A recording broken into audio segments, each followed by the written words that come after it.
오늘 우리에게 주시는 하나님의 말씀은 마가복음 11장 11절부터 33절의 말씀인데요. 예수께서 예루살렘에 이르러 성전에 들어가사 모든 것을 둘러보시고 때가 이미 저물매 12제자를 데리시고 베다니에 나가시니라. 이튿날 그들이 베다니에서 나왔을 때 예수께서 시장하신지라. 멀리서 잎사귀 있는 한 무화과 나무를 보시고 혹 그 나무에 무엇이 있을까 하여 가셨더니 가서 보신즉 잎사귀 외에 아무것도 없더라. 이는 무화과의 때가 아님이라. 예수께서 나무에게 말씀하여 이르시되 이제부터 영원토록 사람이 내게서 열매를 따먹지 못하리라 하시니 제자들이 이를 듣더라. 그들이 예루살렘에 들어가니라. 예수께서 성전에 들어가사 성전 안에서 매매하는 자들을 내쫓으시며 돈 바꾸는 자들의 상과 비둘기 파는 자들의 의자를 둘러 엎으시며 아무나 물건을 가지고 성전 안으로 지나다님을 허락지 아니하시고 이에 가르쳐 이르시되 기록된 바 내 집은 만민이 기도하는 집이라 칭함을 받으리라고 하지 아니하였느냐. 너희는 강도의 소굴을 만들었도다 하시매 대제사장과 서기관들이 듣고 예수를 어떻게 죽일까 하고 꾀하니 이는 무리가 다 그의 교훈을 놀랍게 여김으로 그를 두려워하밀러라. 그리고 날이 저물매 그들이 성 밖으로 나가더라. 그들이 아침에 지나갈 때 무화과 나무가 뿌리째 마른 것을 보고 베드로가 생각이 나서 여짜오되 랍비여 보소서 저주하신 무화과 나무가 말랐나이다. 예수께서 그들에게 대답하여 이르시되 하나님을 믿으라. 내가 진실로 너희에게 이르노니 누구든지 이 산들어 들리어 바다에 던져지라 하며 그 말하는 것이 이루어질 줄 믿고 마음에 의심하지 아니하면 그대로 되리라. 그러므로 내가 너희에게 말하노니 무엇이든지 기도하고 구하는 것은 받은 줄로 믿으라. 그리하면 너희에게 그대로 되리라. 서서 기도할 때에 아무에게나 혐의가 있거든 용서하라. 그리하여야 하늘에 계신 너희 아버지께서도 너희 허물을 사하여 주시리라 하시니라. 그들이 다시 예루살렘에 들어가니라. 예수께서 성전에서 거니실 때 대제사장들과 서기관들과 장로들이 나와 이르되 무슨 권위로 이런 일을 하느냐? 누가 이런 일 할 권위를 주었느냐? 예수께서 이르시되 나도 한 말을 너희에게 물으리니 대답하라. 그리하면 나도 무슨 권위로 이런 일을 하는지 이르리라. 요한의 세례가 하늘로부터냐 사람으로부터냐 내게 대답하라. 그들이 서로 의논하여 이르되 만일 하늘로부터라 하면 어찌하여 그를 믿지 아니하였느냐 할 것이니 그러면 사람으로부터라 할까 하였으나 모든 사람이 요한을 참 선지자로 여김으로 그들이 백성을 두려워하는지라. 이에 예수께서 대답하여 이르되 우리가 알지 못하노라 하니 예수께서 이르시되 나도 무슨 권위로 이런 일을 하는지 너희에게 이르지 아니하리라 하시니라. 이것은 살아계신 하나님의 말씀입니다. 아멘. 네, 오늘은 뿌리째 마른 무화과 나무라는 제목으로 여러분과 계속해서 마가복음을 시리즈로 나누도록 하겠습니다. 우리가 성경 말씀을 해석할 때 어떤 사람들은 문자적인 해석만을 너무 강조하는 사람들이 있어요. 그러나 때로는 문자적인 해석이 진의를 파악하지 못하게 할 때가 있습니다. 예를 들어서 부모가 화가 나가지고 자식에게 이렇게 말을 했다고 한번 생각해 보세요. 집에서 나가. 너 같은 자식 필요 없어. 이렇게 부모가 화가 나서 얘기했어요. 그래서 자식이 정말 집에 나가버렸어요. 잘한 일이에요. 그게 엄마 아빠의 진의를 파악한 거예요? 그게 아니잖아요. 마찬가지로 우리가 그 말의 진의를 잘 파악하는 게 중요하지 그걸 문자적으로 해석하는 게 꼭 옳은 것이 아닙니다. 이처럼 하나님의 말씀도요. 문자적으로 해석하지 않고 그 깊은 속뜻을 파악해야 할 때가 있는 거예요. 그리고 성경 전체에서 계시하고 있는 하나님의 그 성품 그리고 하나님의 뜻과 이것이 일치되는가를 확인을 해야 돼요. 우리가 너 같은 자식 필요 없어. 너 집에서 나가라는 것을 그 부모의 평소에 그 부모의 그 사랑 안에서 그걸 해석해야 내가 그걸 의미를 알잖아요.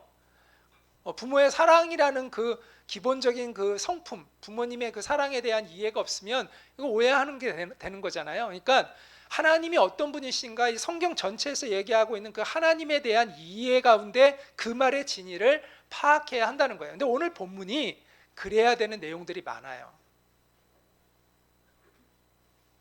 그래서 주의를 좀 기울여서 해석을 해야 됩니다. 마가복음은 샌드위치 구조가 종종 나오는데 오늘도 샌드위치 구조가 나옵니다. 그래서 무화과 나무와 관련된 사건과 성전과 관련된 사건이 서로 교차하면서 진행이 되는데, 왜 이러냐면 이게 시간 순으로 이루어지는 일들이에요. 시간 순으로 이렇게 나와요. 날짜가 바뀌면서 시간 순으로 흘러가서 이렇게 이야기가 되어 갑니다. 그래서 오늘 11절부터 이제 시작을 하는데, 우리 11절 말씀 같이 한번 읽겠습니다. 시작. 예수께서 예루살렘에 이르러 성전에 들어가사 모든 것을 둘러보시고 때가 이미 저물매 12제자를 데리시고 베다니에 나가시니라. 지난주에 예수님이 예루살렘에 무엇을 타고 입성하셨죠? 나귀를 타고 입성하셨죠? 그 나귀를 타고 입성하신 그 첫날이에요. 이게 첫날. 그 첫날 어디에 들어가셨다고요? 성전에 들어가셔서 모든 것을 둘러보시고 숙소인 그 옆에 있는 베다니로 가셨다라는 거예요. 자, 여기에서 성전에 들어가서 모든 것을 둘러보시고 라는 이 내용이 왜 중요하냐면, 자, 15절부터 뭐가 나오냐면 예수님이 성전에서 장사하는 사람들을 내쫓는 사건이 나오거든요. 그 사건이 즉흥적으로 이루어진 사건이 아니라 예수님께서 사전에 한번 둘러보신 거예요. 그리고 작정하고 가셔서 그렇게 하셨다라는 것을 우리가 이해하는데 이 말씀이 단서가 되고 있는 겁니다. 그런데 그 사건, 성전을 정화시키는, 그걸 이제 성전 정화 사건이라고 얘기하는데, 그 사건이 있기 전에 일어난 그 다음날 이제 베다니로 돌아가셨잖아요. 거기서 주무시고 나서 그 다음날 이제 첫 번째 벌어지는 사건은, 그 일이 있기 전, 성전 정화 사건이 있기 전에 벌어지는 사건은 이것입니다. 열매 없는 무화과 나무를 저주하신 사건인데요. 자, 우리 같이 한번 읽겠습니다. 시작. 이튿날 그들이 베다니에서 나왔을 때 예수께서 시장하신지라 멀리서 잎사귀 있는 한 무화과 나무를 보시고 혹 그 나무에 무엇이 있을까 하여 가셨더니 가서 보신즉 잎사귀 외에 아무것도 없더라. 이는 무화과의 때가 아님이라. 예수께서 나무에게 말씀하여 이르시되 이제부터 영원토록 사람이 내게서 열매를 따먹지 못하리라 하시니 제자들이 이를 듣더라. 예수님께서 잎사귀가 있는 이 무화과 나무를 보시고 가셨어요. 그런데 거기에 뭐가 없었다고요? 열매가 없었습니다. 그래서 예수님이 이렇게 저주하세요. 이제 영원토록 사람이 너에게서 열매를 따먹지 못하리라. 이렇게 말씀을 하셨습니다. 그런데 오늘 본문 말씀에 굉장히 우리를 당혹스럽게 만드는 말씀이 있어요. 그게 뭔지 아세요? 이는 무화과의 때가 아니라, 무화과 열매가 나올 때가 아니라는 거예요. 무화과 나무는요 6월에서 7월경에 열매를 맺어요. 그런데 6월절은 언제냐면 6월절은 지금 달력으로 치면 3월과 4월경이에요. 그러니까 무슨 말이냐 하면 예수님이 열매 맺을 때가 아닌데 열매를 원하셨다는 거예요. 그 열매가 없으니까 그 나무를 저주하셨다는 거예요. 근데 마가가 재미있는 것은 마가가 이 사실을 콕 집어서 이야기해주고 있어요. 그래서 이 사건을 오해하면 예수님이 성격이 괴팍하신 분인 것처럼 여겨질 수가 있어요. 그렇잖아요. 열매 맺을 때가 아닌데 열매 없다고 뭐라고 하시고 막 저주하시고 그래가지고 그러니까 이거 괴팍하다 이렇게 여길 수가 있잖아요. 실제로 무신론자였던 철학자 버틀랜드 러셀은 이 이야기를 가지고 예수는 괴팍했을 가능성이 높다 이렇게 이야기하기도 했습니다. 하지만 성경 전체적으로 우리가 봐야 되잖아요. 예수님이 그런 분이 아니잖아요.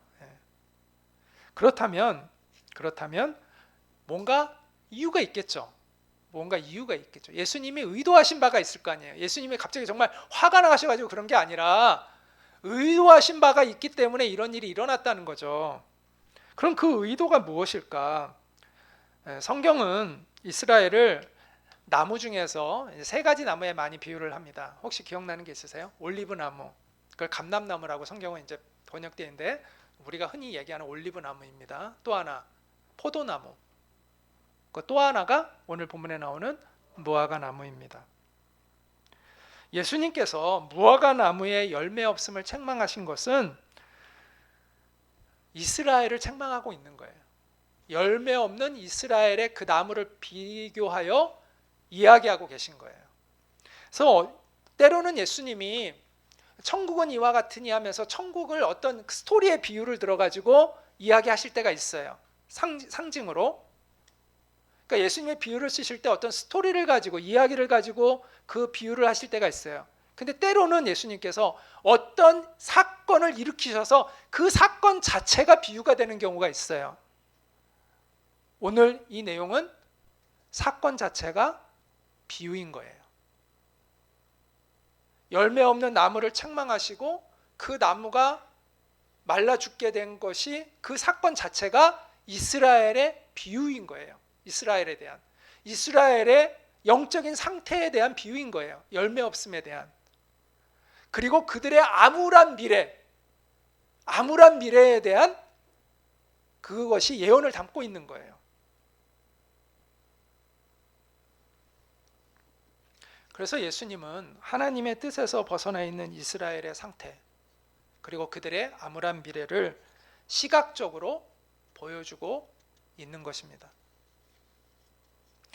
그와 같은 해석이 가능한 이유는 그 다음이 이스라엘이 얼마나 열매 없는 상태에 있는가를 우리에게 알려주고 있기 때문인데요. 그게 바로 아까 이거를 보여드렸어야 되는데 그것이 이제 성전 정화 사건입니다. 자, 성전 정화 사건을 우리 한 목소리로 자 같이 여기서 맨 처음에 그들이라는 건 예수님과 제자들을 의미합니다. 제가 이렇게 의미를 혹시 혼돈할까봐 가로치기를 한 건데 그 가로친 건 빼고 같이 읽겠습니다. 시작. 그들이 예루살렘에 들어가니라. 예수께서 성전에 들어가사 성전 안에서 매매하는 자들을 내쫓으시며 돈 바꾸는 자들의 상과 비둘기 파는 자들의 의자를 둘러 엎으시며 아무나 물건을 가지고 성전 안으로 지나다님을 허락지 아니하시고 이에 가르쳐 이르시되 기록된 바 내 집은 만민이 기도하는 집이라 칭함을 받으리라고 하지 아니하였느냐. 너희는 강도의 소굴을 만들었도다 하시매 대제사장들과 서기관들이 듣고 예수를 어떻게 죽일까 하고 꾀하니 이는 무리가 다 그의 교훈을 놀랍게 여김으로 그를 두려워함 일러라. 그리고 날이 저물매 그들이 성 밖으로 나가더라. 예수님이 예루살렘에 들어가셔서 있었던 일과 다시 또 나오셨다고 얘기합니다. 베다니로 이제 다시 돌아가셨다고 이렇게 이튿날에 대한 이야기가 나오는데, 자, 예수님께서 이제 성전 안에 들어가셔서 거기에 있는 장사꾼들을 내쫓으신 이 사건을 흔히 성전 정화 사건 이렇게 이야기를 합니다. 그리고 예수님이 그 누구도 물건을 다니지 못하게 했다라는데 그 물건이라는 건 장사하는 도구들을 얘기하는 거예요. 그것들을 갖고 다니지 못하게 다 이제 더 이상 장사를 하지 못하게 하셨다는 거예요. 그 당시에 재물을 팔고 화폐를 교환하는 그 자체는 문제가 안 되는 겁니다. 우리가 잘못 생각하면 이렇게 화폐를 교환하고 또 뭐 양이나 염소를 이제 사는 것 자체가 문제가 돼서 그런가라고 생각하는데 그게 아닙니다. 원래 이것이 합법적이에요. 자, 왜냐하면 예루살렘에서 멀리 있는 사람들은 명절 때가 되면 걸어 올라와야 되잖아요. 며칠씩 걸어 오는데 양이나 염소 데리고 가려면 너무 힘들잖아요. 그러니까 그냥 화폐를 갖고 가서 현장에 가서 양과 염소를 샀어요. 그리고 또 유대인 중에서 그 외국에서 살고 있는 유대인들이 명절 되면 오잖아요. 그럼 그 사람들은 거기 있는 화폐를 이제 성전세를 내야 되는데 자기가 가져온 화폐는 다른 나라 화폐란 말이에요. 그러면 거기서 유대인의 화폐로 바꿔서 성전세를 내야 되니까 이게 필요한 거예요. 근데 문제는 뭐였냐면 어디서 이게 이루어져야 되는 거냐면 바깥 시장에 그게 있어요. 바깥 시장에서 이루어져야 할 일이에요. 그런데 그것을 성전 안에서 행하고 있었다는 거예요. 그런데 이 성전 안에서 어디서 행하고 있었냐면 이 사람들이 이방인의 뜰에서 하고 있었어요. 이방인의 뜰. 이제 이게 예루살렘 성전 이 큰 그림인데 바깥에 이방인의 뜰이라고 있습니다. 그 이방인의 뜰 옆에 또 이방인들 옆에 이제 또 안에 들어가면은 그 여인들의 뜰이 있습니다. 그 여인들의 뜰 안에서 다시 또 예루살렘 성전 안으로 들어가면 거기 남자들이 들어갈 수 있는 뜰이 있어요. 그리고 그 안쪽에는 제사장의 뜰이 있어요. 이게 4단계로 이루어져 있어요. 맨 바깥쪽이 이방인의 뜰이에요. 이방인은 여기까지만 들어가요. 만약 안으로 들어가면 죽을 수가 있어요. 법이 그래요. 그래서 요 이방인의 뜰까지만 갈 수가 있는 거예요. 근데 지금 어디에서 장사터가 벌어졌냐면 이방인의 뜰이 지금 다 시장 바닥이 되어버린 거예요.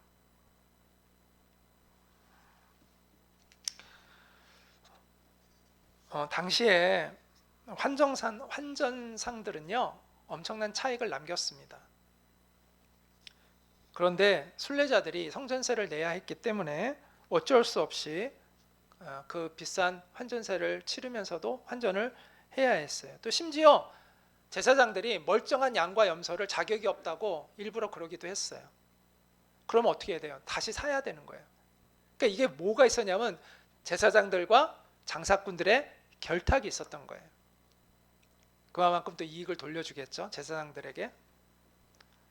그래서 이 이방인의 뜰이 원래는 이방인들이 와서 하나님을 찾고 기도할 수 있는 그 뜰이 장사터가 되어버린 겁니다. 그래서 예수님이 이런 말씀을 하신 거예요. 우리 같이 한번 읽어볼까요? 시작. 내 집은 만민이 기도하는 집이라 칭함을 받으리라고 하지 아니하였느냐. 너희는 강도의 소굴을 만들었도다. 자, 만민이 기도하는 집이라 칭함을 받으리라. 이건 이사야 56장 7절에 나오는 말씀을 예수님이 인용하고 있는 겁니다. 성전은 이방인의 뜰에서 누구나 기도할 수 있는 집이어야 했던 거예요.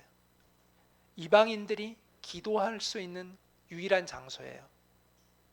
그런데 강도의 소굴로 너희가 만들었도다. 그래서 예수님은 화폐를 교환하거나 양을 받고 양 염소를 사는 그 자체를 뭐라고 하신 것이 아니라 이방인이 기도해야 할 그 거룩한 곳에 그들의 이익을 위하여 그것을 시장터로 만들어서 기도할 장소를 다 없애버렸다는 것이죠.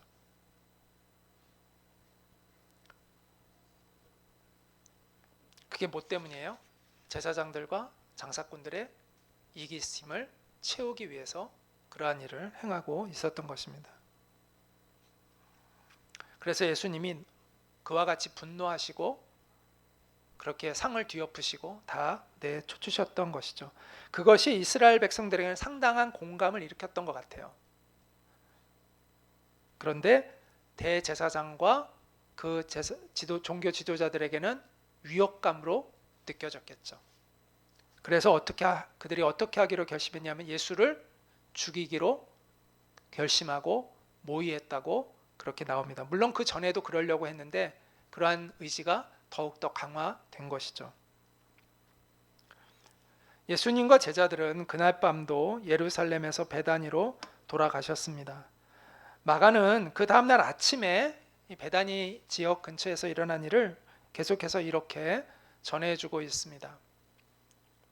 그들이 아침에 지나갈 때 무화과 나무가 뿌리째 마른 것을 보고 베드로가 생각이 나서 여짜오되 라삐어 보소서 저주하신 무화과 나무가 말랐나이다. 예수께서 그들에게 대답하여 이르시되, 자, 예수님이 이때부터 기도를 가르쳐 주시는데 하나님을 믿으라. 내가 진실로 너희에게 이르노니 누구든지 이 산더러 들려 바다에 던져지라 하며 그 말하는 것이 이루어질 줄 믿고 마음에 의심하지 아니하면 그대로 되리라.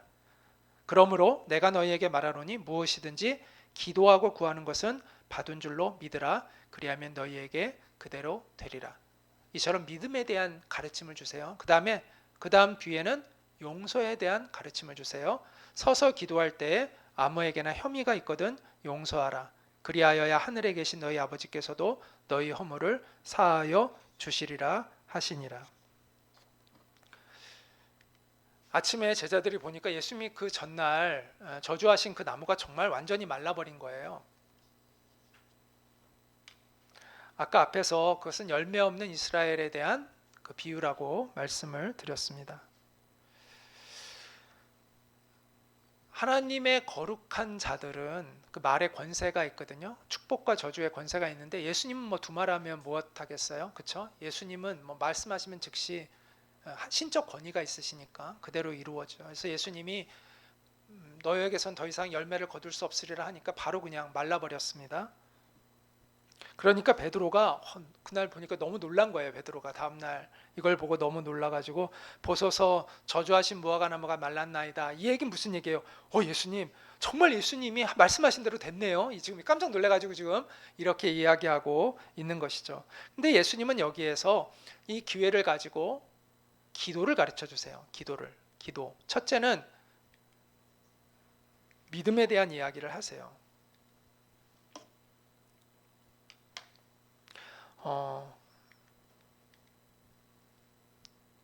자, 23절 말씀 다시 한번 읽겠습니다. 시작.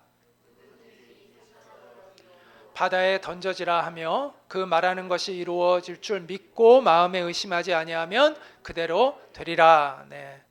자, 이 산을 바다에 던지라고 그렇게 네가 믿음으로 하면 그렇게 될 것이다.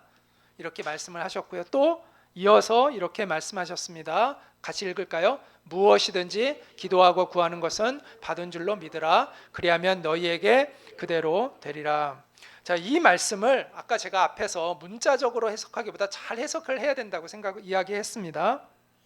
우리가 확신을 품고 기도하면 뭐든지 넌 다 이루어질 거야 라는 것을 예수님이 말씀하시기 위해서 이 말씀을 하셨을까요? 아닙니다. 그렇게 오해하면 안 됩니다. 어떤 사람들은 우리가 기도하면 하나님이 다 이루어 주신다라고 주장하는 사람들이 있어요. 그리고 그것을 마치 믿음인 것처럼 그렇게 이야기하는 사람들이 있습니다. 그런데 그것은 기도 만능론이라고 합니다. 그것을 기도 만능론이라고 해요. 기도하면 다 이루어진다. 그런데 저는 그런 주장에 동의하지 않습니다. 얼핏 들으면 그게 믿음인 것 같죠. 그런데 그거는요, 하나님에 대한 굉장히 잘못된 뭐라고 해야 되나요? 하나님 되시면 오히려 부정하는 거예요. 왜 그럴까요? 하나님이 우리가 말하면 뭐 다 시키는 대로 하시는 분이에요? 아니잖아요. 하나님이 나보다 위에 계신데 여러분 위에 있는 사람이 여러분이 원하는 거 다 해줘요? 여러분이 시키면 다 해요? 아니잖아요. 내가 하나님께 기도하면, 하나님께 요청하면 하나님이 다 해주신다. 이게 믿음인 것 같죠? 근데 그거는요, 믿음이 아니에요. 그건 하나님이 하나님 되심을 부정하는 거예요. 하나님이 내 위에 계시다는 걸 망각하고 있는 거예요. 하나님이 내 마음대로 움직이시는 분이 아니에요. 그래서 그 기도 만능론은 얼핏 들으면 꽤 괜찮은 믿음인 것 같이 여겨지지만 아니에요. 그거는 심각한 문제가 있는 겁니다. 하나님은요, 지난번에 제가 강조했죠. 하나님은 우리의 기도를 거절하실 수도 있고 들어주실 수도 있는 뭐가 있으세요? 권한과 자유를 갖고 계세요. 하나님이 그 자유와 권한을 갖고 계세요. 따라서 기도에 대한 이 본문의 이 내용은 기도의 응답의 강조점이 있는 것이 아니라 기도자의 태도에 강조점이 있다고 봐야 합니다.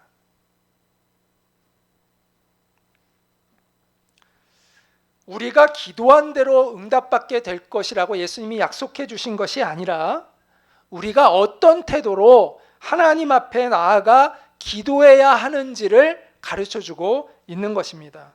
다시 말해서 너희가 기도한 대로 되리라 라는 여기에 방점이 있는 것이 아니라 믿고 의심치 말아라에 방점이 있는 거예요. 여러분이 이 차이를 좀 잘 이해해야 돼요. 앞에서 제가 강조했지만 하나님이 우리의 기도를 다 들어주시지 않습니다. 우리가 아무리 확신을 갖고 기도해도 응답되지 않는 것들이 있습니다. 그럼에도 불구하고 우리가 기도할 때 믿음과 확신을 가지고 기도해야 될까요? 그렇습니다. 기도의 결과에 관계없이 우리는 믿음과 확신을 가지고 기도해야 됩니다. 왜 그럴까요? 같이 한번 읽겠습니다. 같이 읽습니다. 시작. 믿음과 확신 없이 하나님께 기도하는 것은 심각한 자기 모순이다. 믿음과 확신을 갖지 않고 하나님 앞에 나아가 기도하는 건 자기 모순입니다. 무슨 얘기냐면 여러분이 지난번에 제가 얼핏 이런 얘기를 좀 했는데 다시 한번 들어보세요. 여러분이 여러분이 부탁한 것을 들어줄 능력이 없는 사람에게 찾아가서 간절히 호소하고 부탁합니까? 안 하죠.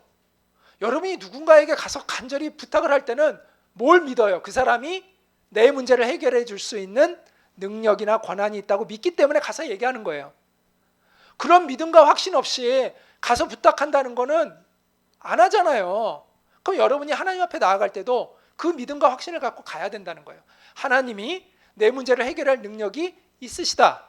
그리고 하나님이 원하시면 내 기도를 들어주실 것이다 라는 믿음과 확신을 있기 때문에 하나님 앞에 나아가서 기도해야 되는 것이죠. 그래서 기도의 결과와 상관없이 일단 결과는 나중 문제이고 하나님 앞에 나아갈 때는 하나님이 나의 기도를 들어주실 권한과 능력이 있으시고 하나님이 원하시면 들어주신다는 확신을 가지고 기도해야 되는 것이 기도자의 태도예요. 그래서 이 말씀은요, 오늘 본문은 이 야고보서 1장 6절과 7절의 이 말씀의 빛 안에서 해석이 돼야 돼요. 이게 일맥상통해요, 이 말씀과. 자, 같이 한번 읽겠습니다. 시작. 오직 믿음으로 구하고 조금도 의심하지 말라. 의심하는 자는 마치 바람에 밀려 요동하는 바다 물결 같으니 이런 사람은 무엇이든지 죽게 얻기를 생각하지 말라. 이 말씀과 같은 맥락이 있는 거예요. 기도하는 자에게 어울리지 않는 마음이 의심입니다. 의심으로 기도할 바에는 기도하지 않는 게 낫습니다. 왜냐하면 그 기도는 어차피 하나님 앞에 상달이 안 돼요. 시간 낭비입니다. 자기 모순으로 가득한 사람의 기도를 하나님은 듣지 않으세요. 그런데 믿음으로 드리는 기도는요, 시간 낭비가 아닙니다. 비록 하나님이 그 기도를 들어주시지 않는다 하더라도 시간 낭비가 아닙니다. 왜냐하면 그 기도는 하나님께서 받으세요. 그러니까 하나님이 그 기도를 이루어지지 않는다고 해서 하나님이 안 받으시는 게 아니에요. 부모가 자식이 요청하는 거 듣잖아요, 일단. 그리고 판단해서 들어줄 건 들어주고 안 들어줄 건 안 들어주잖아요. 그렇죠? 그러니까 하나님이 안 돼. 또 하나님이 지금은 아니야. 지금은 안 들어줄 거야 라고 하신다고 해서 하나님이 기도를 안 들고 계신 게 아니에요. 하나님이 들으세요. 믿음으로 드리는 기도는. 왜냐하면 그거는 신뢰를 하고 있다는 거거든요. 자식이 부모에게 와가지고, 어린 자식이 부모에게 와가지고 이렇게 뭐 해달라고 하면 부모가 그렇게 나쁘지 않아요. 왜냐하면 그건 자기를 의지하고 있다는 거거든요. 나를 신뢰하고 의지하고 있기 때문에. 뭐 아무한테나 남한테 가서 그러진 않을 거 아닙니까? 그 아이가 나를 믿고 따르고 또 사랑하고 또 의지하고 있기 때문에 나한테 와가지고 이거 부탁하고 저거 부탁하는 거 아니겠어요? 하나님도 그렇기 때문에 믿음으로 드리는 기도는 하나님이 받으세요. 하나님 앞에 올라가는 향기가 돼요. 그 자체가 우리 믿음으로 드리는 그 기도 자체가 우리의 신앙의 표현인 거예요.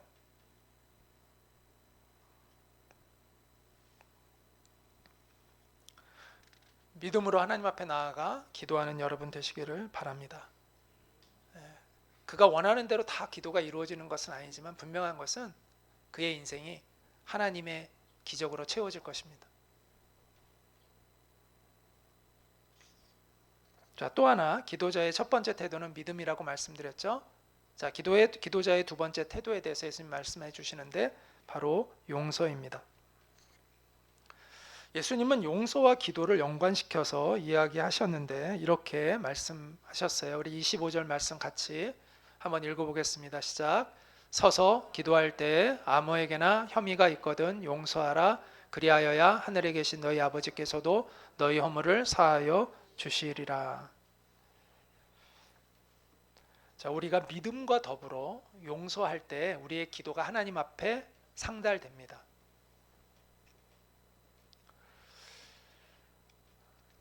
우리와 하나님과의 관계를 해치는 것 중에 하나가 바로 용서하지 않는 마음이에요. 우리가 용서하지 않으면 기도가 막혀요. 자, 이 본문을 우리가 오해하면 내가 남을 용서해야 하나님께서도 나를 용서해 주실 것이라는 생각을 갖게 되는데, 그런데 순서가 하나님이 나를 먼저 용서해 주셨기 때문에 내가 다른 사람을 용서해야 되는 것입니다. 자, 순서는 우리가 먼저 하나님께 무엇을 받았어요? 용서를 받은 거예요.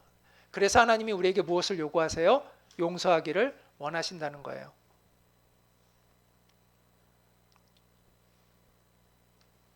이것도 이제 성경 전체의 의미를 잘 이해하고 이 본문을 해석해야 된다는 거예요. 문자적으로만 볼 게 아니라 이 의미를 하나님의 성품, 또 하나님이 우리 가운데 행하신 일 전체, 성경 전체를 가지고 이 본문을 이해해야 그 진리를 알 수가 있는데, 하나님이 우리에게 용서를 요구하시는 이유는, 그리고 그러실 수 있는 이유는 우리를 용서해 주셨기 때문이다라는 것입니다. 그래서 마태복음 18장에 예수님이 그 1만 달란트 빚진 종의 비유를 이야기하시는데, 자, 1만 달란트는 뭐 지금의 돈으로 환산하면 좀 이렇게 막 정확하진 않지만 하여튼 뭐 한 100억 정도 된다고 생각하시면 돼요. 어마어마한 돈을 이제 탕감을 받았어요. 이 사람이 하도 막 눈물로 막 좀 봐달라고 막 하니까 왕이 좀 연기시켜 달라고 했더니 왕이 너무 불쌍하니까 그냥 없던 걸로 해줄게라고 한 거예요. 엄청난 은혜를 줬어요. 근데 이 종이 가면서 자기에게 100데나리온, 지금으로 치면 한 100만 원, 그러니까 100억을 탕감받은 사람이 100만 원 자기에게 빚진 사람을 만나는데 막 화가 나가지고 멱살을 붙잡고 내 돈 내놓으라고 막 그래요. 그러니까 그걸 보고 다른 사람들이 민망해가지고 왕에게 가서 꼰질러요. 당신이 그렇게 아까 용서해줬던 그 사람이 그런 일을 벌이더라. 그 왕이 화가 나가지고 불러요. 그러면서 뭐라고 얘기하냐면, 이 악한 종아, 네가 애원하기 때문에 내가 너의 빚을 다 없애 주었다. 그런 내가 너를 불쌍히 여긴 것처럼 너도 너에게 빚진 사람을 불쌍히 여기고 탕감해 줘야 되지 않냐 라고 하면서 혼내고 그를 감옥에 가둬버립니다. 그게 이제 비유입니다. 이야기 스토리예요. 이제 실제로 일어난 일이 아니라 이제 예수님이 그 용서에 대해서 가르쳐 주시기 위해서 이렇게 얘기하신 것입니다. 그 맥락에서 오늘 본문을 이해할 때 이 본문의 의미를 우리는 이해할 수 있다라는 거예요. 하나님께서 우리를 먼저 용서해 주셨으므로 우리는 용서해야 한다는 거예요. 그런데 만약 우리가 용서하지 않는다, 다른 사람을, 그 얘기는 뭔지 아세요? 하나님이 내게 베푸신 용서에 감사하지 않고 있다는 거예요.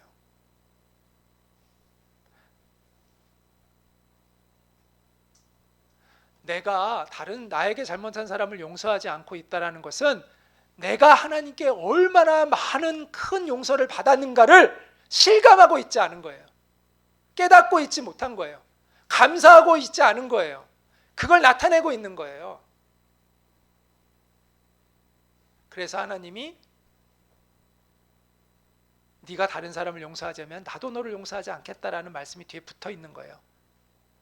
그러니까 하나님의 용서 때문에 우리가 용서를 해야 되는데, 우리가 용서하지 않는다는 것은 하나님의 은혜를 내가 멸시한다는 거예요.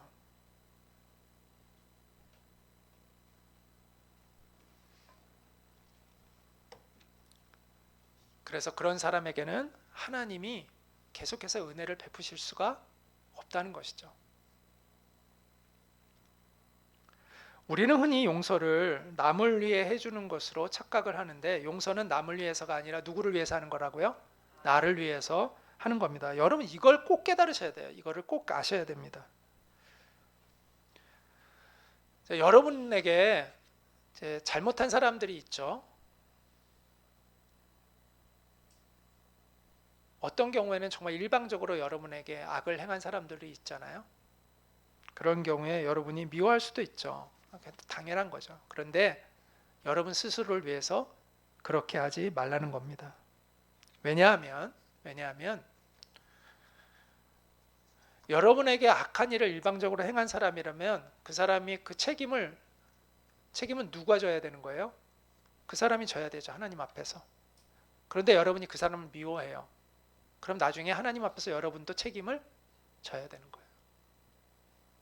여러분이 그 사람을 용서하면 이제 그 책임은 다 그 사람 혼자서 지게 돼 있어요.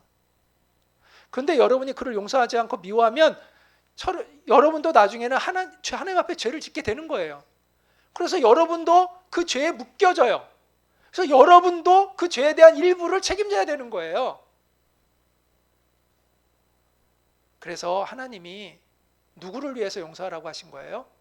나를 위해서 용서하라고 하신 거예요. 그 사람을 위해서 용서하라는 게 아니에요. 그것만 명확히 아셔도 여러분이 용서할 수가 있는 거예요. 자, 또 하나, 이거를 여러분이 알아야 용서가 잘 되는데, 또 하나, 화해와 용서는 다릅니다. 이걸 또 개념을 잘 이해하셔야 돼요. 자, 화해는요, 서로가 변해야 돼요. 서로. 나도 변해야 돼. 나도 그 사람을 용서하는 마음이 있어야 되고, 그 사람도 뭐 뉘우치는 마음이 있거나, 나에게 일방적으로 잘못하면 뉘우치거나, 또 서로 간에 잘못이 있었으면 서로 용서하는 마음이 있어야 화해가 될 거 아닙니까? 화해는요, 시간이 필요하고요. 또 둘 다에게 하나님의 은혜가 필요한 거예요. 그런데 용서는요, 일방적으로 하면 되는 거예요. 화해는 양쪽이 다 이렇게 손바닥도 마주쳐야 이게 소리가 난다고, 화해는 마주쳐야지 이게 화해가 되는 건데, 용서는 일방적으로 가능한 거예요. 그럼 용서는 뭐냐? 용서는 그 상대방이 나에게 행한 대로 내가 되갚으려고 하는 마음을 내려놓는 거예요. 그 사람이랑 같이 뭐 영화 보러 다니고 밥 먹고 이럴 필요가 없어요. 여러분이 누구를 용서한다고 해서 그 사람과 다시 친하게 지내야 되는 건 아니에요. 꼭 같이 뭐 이렇게 막 이야기 담소를 나누고 뭐 그래야 되는 게 아니에요. 대신 그 사람이 나에게 한 대로 내가 그 사람에게 복수하려고 하는 마음을 내려놓는 것이 용서예요. 그렇다면 용서는 꼭 해야 되는 거예요? 안 해도 되는 거예요? 꼭 해야 되는 거예요.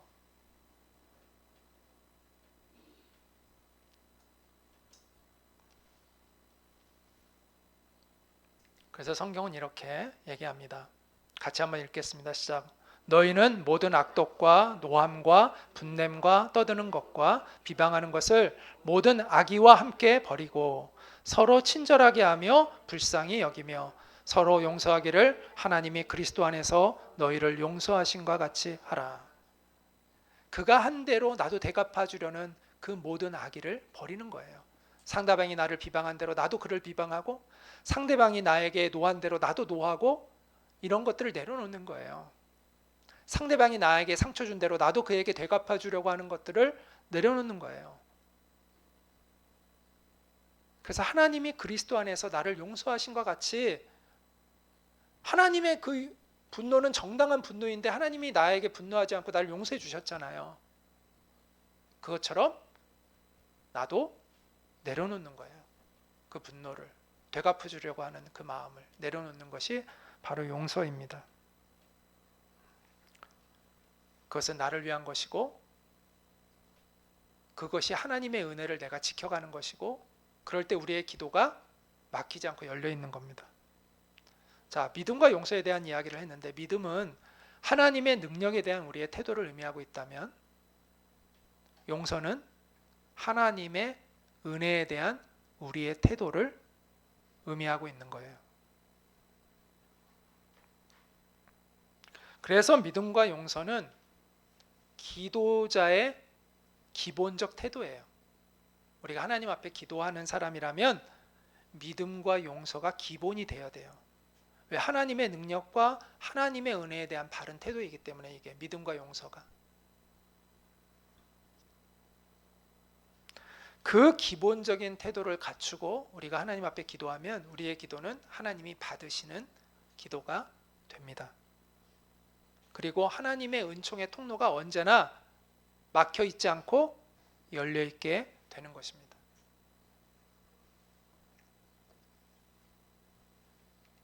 같이 한번 읽어볼까요? 시작. 하나님을 믿으라. 사람을 용서하라. 하나님을 믿고 사람을 용서할 때 우리는 하나님이 받으시는 기도자가 될 수 있습니다.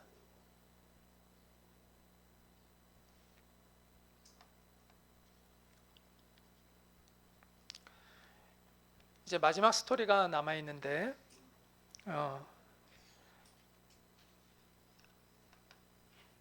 이 뿌리째 말라버린 무화과 나무를 보고 베드로가 이제 놀라서 이야기할 때 예수님이 기도에 대해 가르쳐 주셨죠. 그리고 나서 이제 예루살렘에 들어가셨어요.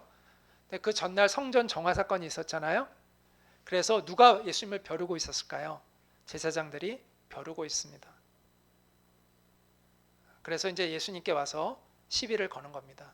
자, 여기서 이제 그들이 다시 예루살렘에 들어가니라 할 때 그들은 누구죠? 예수님과 제자들을 얘기합니다. 예수께서 성전에서 거니실 때 대제사장들과 서기관들과 장로들이 나와 이르되 무리가 막 우르르 나온 거예요. 벼르고 있었 거죠.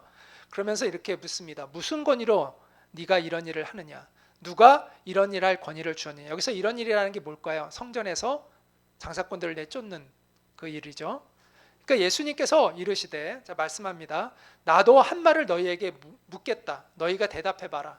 이렇게 얘기하십니다. 그러면 내가 무슨 권위로 이런 일을 했는지 내가 너희에게 말하겠다. 그러면서 예수님이 뭐라고 묻냐면 요한의 세례가 하늘로부터 온 것이냐 아니면 사람으로부터 온 것이냐 대답해 봐라. 이렇게 얘기하신 거예요. 자, 여기서 요한은 누구 얘기하는 거예요? 세례 요한을 얘기한 거죠. 세례 요한이 이제 참수를 당했잖아요. 제사장들은 이 세례 요한이 참 선지자라고 믿었을까요? 안 믿었을까요? 제사장들은 안 믿었습니다. 백성들은 믿었지만. 그러니까 이제 묻는 거예요. 요한의 세례가 하늘로부터냐 아니면 사람으로부터냐 나에게 대답해 봐라 라고 이야기했습니다. 그러자 이 대제사장 무리가 당황해요. 왜냐하면 그들은 이제 요한이 참 선지자라고 믿지 않았거든요. 자기네들의 권위에 위협이 되는 거죠. 예수님처럼 자기의 권위에 위협이 되는 거죠. 진정한 자기는 지금 타락해가지고 막 그 이중적인 생활을 하고 있는 사람들인데 참 선지자가 회개하라고 외치니까 찔릴 거 아니에요. 그리고 백성들이 다 그 사람을 존경하고 따르니까 막 시기심도 일어날 거 아니에요. 그러니까 인정을 안 했어요. 그러니까 요한의 세례가 하늘로부터 온 것이 아니다 라고 말하고 싶은 거예요. 근데 그렇게 하면 누가 반발을 할까요? 백성들이 난리가 나죠. 네가 어떻게 그런 말을 할 수 있냐고 하면서 막 난리가 날 거 아니에요? 그래서 이제 지금 징태양난에 빠진 거예요. 그러니까 사람으로부터 온 것이다라고 이야기하면 백성들한테 뭐라고? 제가 말을 잘못한 것 같은데 저도 헷갈리는데 논리가 이렇죠. 세례 요한이 하늘로부터 온 것이다라고 그들이 이야기하면 그들은 세례 요한을 인정하지 않았잖아요. 그러니까 하늘로부터 왔다고 이야기할 수가 없는 거죠. 그러니까 원래대로 그들의 본심으로 얘기하면 뭐로부터 얘기해야 돼요? 사람으로부터 온 거다라고 얘기해야 되는 거죠.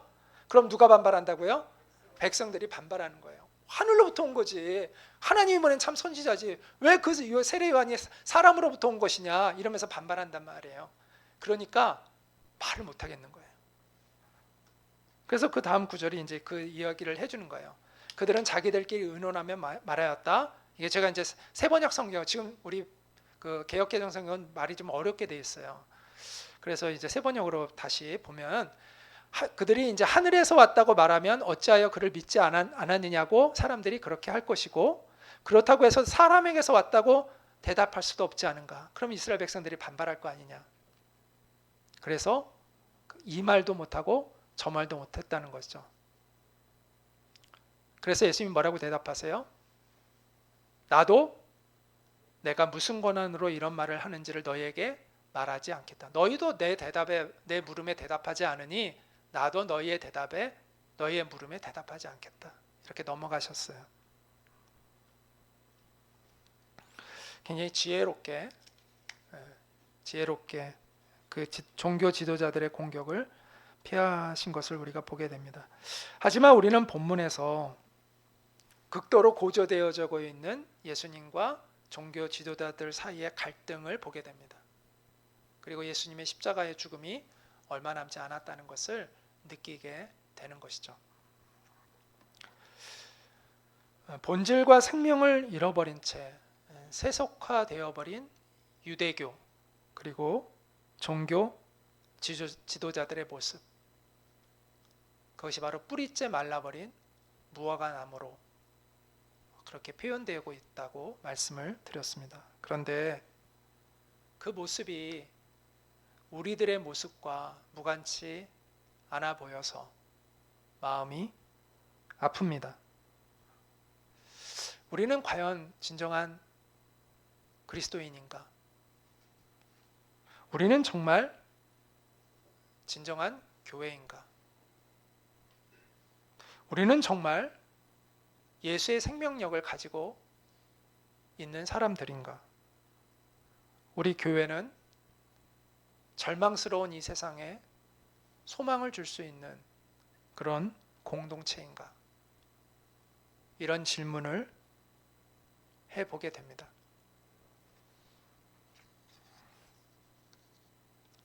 우리를 회복시켜 주시는 주님의 은혜를 우리가 간구해야 될 것 같습니다. 십자가와 부활의 복음의 능력을 회복하는, 예수의 참 생명의 능력을 회복하는 우리가 될 수 있도록 우리가 기도해야 합니다. 비즈니스와 하나님 나라의 선교를 통합시키는 운동을 우리가 비즈니스 애즈 미션이라고 흔히 이야기를 합니다. 한국말로 하면 그냥 비즈니스 선교라고, 이렇게 애즈라는 말을 번역하기가 좀 힘드니까 그냥 비즈니스 선교라고 얘기하는데, 미션으로서의 비즈니스, 그러니까 선교와, 하나님의 선교와 비즈니스를 결합시키는 것이죠. 그런데 이 비즈니스 선교 운동은 양날의 검과 같다라고 저는 생각합니다. 신앙과 삶을 일치시키는, 그 당연히 예수님의 제자도죠. 신앙과 삶을 일치시키는 삶을 살아가는 그리스도인들을 일으키는 것이 될 수도 있지만, 잘못하면 탐욕스러운 장사꾼들에게 선교의 자리를 내주는 것이 될 수도 있기 때문입니다. 성전에서 장사꾼들은 어떤 명분을 가졌을까요? 우리가 성전에서 예배드리는 걸 돕는다라는 명분을 세웠겠죠. 그러나 실제로는 뭐예요? 그들의 탐욕과 이기심을 채우는 것이 그들의 실제의 목적이었습니다. 오늘날 이런 사람들이 일터사역자라는 이름으로, 비즈니스 선교사라는 이름으로 활개치며 다닐 수가 있는 것이죠. 내가 이 비즈니스를 통해서 하나님의 영광을 위해서 내가 비즈니스 하는 거야. 명분은 그런데 실제로는 자기의 이익을 채워가는 것이 목적인 그러한 사람들이 비즈니스 선교라는 이름하에, 일터사역이라는 이름하에 활개치고 다니는 것이 될 수도 있습니다. 그래서 이 성전 안에서 장사했던 그 장사꾼들처럼 예수님의 분노를 사는 일을 행할 수도 있는 것이죠. 그래서 비즈니스 선교 운동에서 중요한 것이 영성입니다. 비즈니스 선교 운동은 십자가의 영성 위에 펼쳐져야 합니다. 십자가의 영성, 예수님을 따르기 위해서 십자가의 길을 가고자 하는 그 마음의 결단이 없다면 우리는 비즈니스 현장에서, 일터에서 진정한 선교적 삶을 살아갈 수가 없습니다. 저는 오늘 여러분에게 묻고 싶습니다. 여러분에게 복음은 무엇입니까? 여러분에게 복음은 목적입니까? 수단입니까? 복음이 여러분의 비즈니스를 위해서 있는 것이 아닙니다. 여러분의 비즈니스가 복음을 위해서 있어야 해요.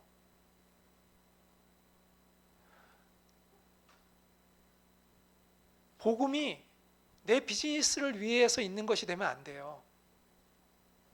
비즈니스가 복음을 위해서 있는 것이 되어야 해요. 그 둘은 엄청난 차이가 있습니다. 그것을 명확히 해야 합니다. 그렇지 않으면 성전에서 비즈니스를 했던 그 장사꾼들처럼 될 수가 있습니다.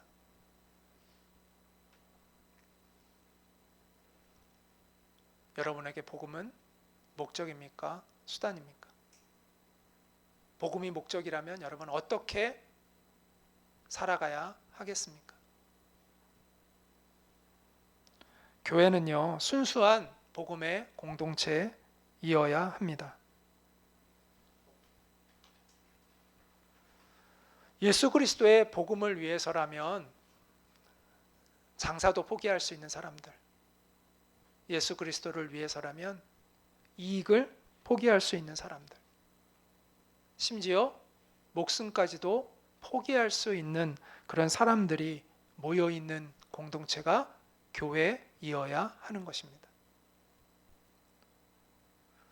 우리 교회가 그런 진정한 교회가 될 수 있기를 간절히 소망합니다. 그럴 수 있도록 여러분의 마음과 뜻을 모아주시기를 바랍니다. 그럴 때 우리 교회가 정말 하나님의 그 사명을 이루어가는 그러한 교회가 될 것입니다. 그리고 이 공동체에 오는 사람들이 정말 예수님의 사람들이 될 것입니다. 우리가 그런 소망을 같이 품고 그런 교회가 될 수 있도록, 그런 복음의 순수성을 지켜나가는 교회가 될 수 있도록 함께 힘과 뜻을 모아주는 여러분이 되시기를 간절히 바라겠습니다.